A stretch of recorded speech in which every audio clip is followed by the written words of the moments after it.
Hello everyone, Known a Consequence here with episode 23 of my remastered original Dungeons & Dragons Adventure Module playthrough series, the campaign from which is now in its 12th year. Here is the current player character roster. We have 6 characters being run by 4 different players. And here is the roster of both human and animal NPCs associated with party. However, all of the riding animals are still missing, captured by the temple's forces.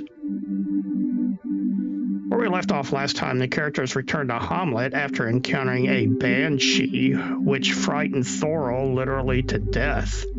Once there, they used a Halloween reward item scroll to bring Thorol back. Next day, the characters returned to Dungeon Level 3, specifically the area where they had been attacked by a group of shadows a couple of days prior. Continuing north, the characters entered a broad hall with armored skeletons lining the walls on either side.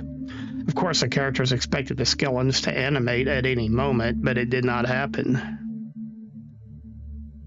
Finally, the characters came to the hall's end and discovered a strange engraving on the north wall.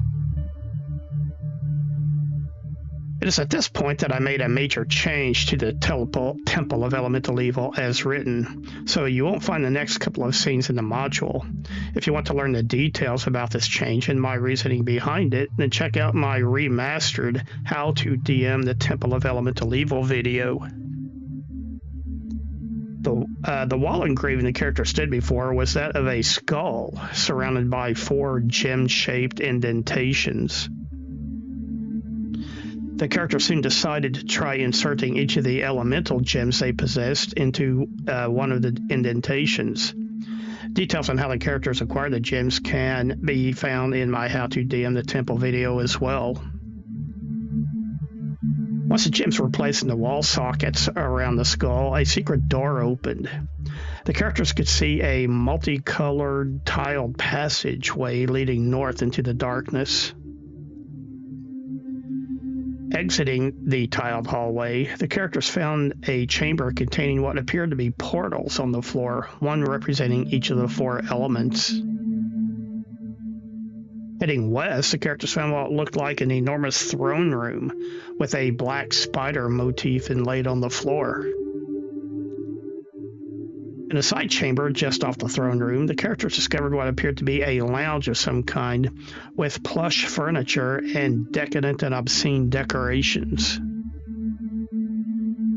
In another side room, there were chains and shackles mounted on the walls.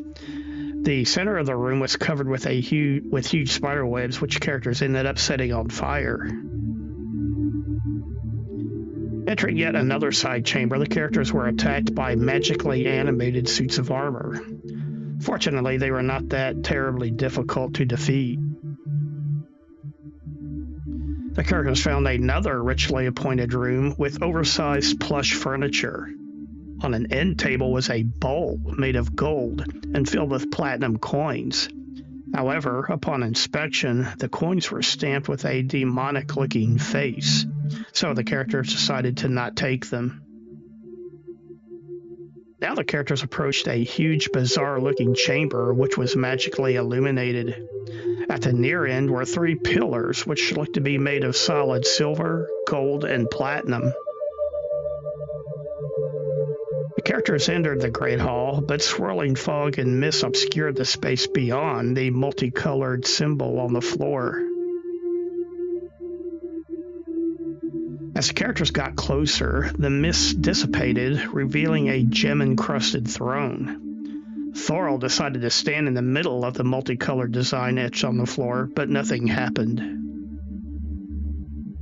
Garrett checked behind a purple tapestry on the far wall and found a concealed passageway. I don't have any screenshots, but in an alcove directly behind the throne, the characters found a golden orb in the shape of a human skull, and around the top of the skull were 4 gem-shaped indentations. The characters took the skull and later learned that it is an evil artifact called the Orb of Golden Death. The characters now decided to leave the Great Hall. But on the way back out, Varys started poking around the columns of precious metals and discovered that they were surprisingly light for their size. He decided to cast a floating disc spell and then use it to carry the gold pillar out of the dungeon. To understand what is about to happen next, I once again refer you to my How to DM the Temple of Elemental Evil video. It will fully explain why I deviated here from the module as written. As Varys passed a pair of sealed bronze doors to the south, the gold pillar suddenly flew off the floating disc and burst through the doors. It continued on into the darkness beyond, and more faint crashing sounds were heard in the distance, echoing back into this room. Suddenly, the demon queen Loth herself appeared in her giant spider form, materializing over the huge spider motif on the floor.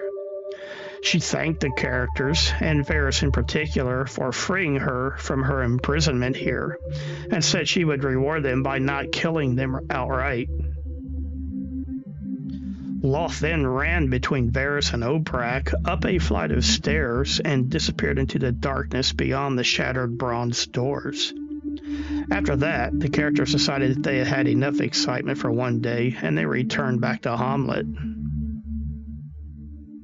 Back at the inn, the characters debated over if they should tell anyone what had happened regarding Loth. Ultimately, they decided to keep quiet about it.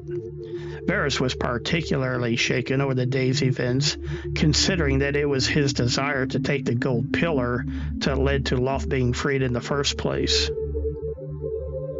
Alright, well that's all for now. Thanks for watching. If you enjoyed the video, please hit the like button. If you can, leave a comment, let me know what you think. If you have not yet, please subscribe to the channel. If you know of a good place, please share the video. And anything you'd help support the channel, I appreciate it. Thanks again. Bye for now.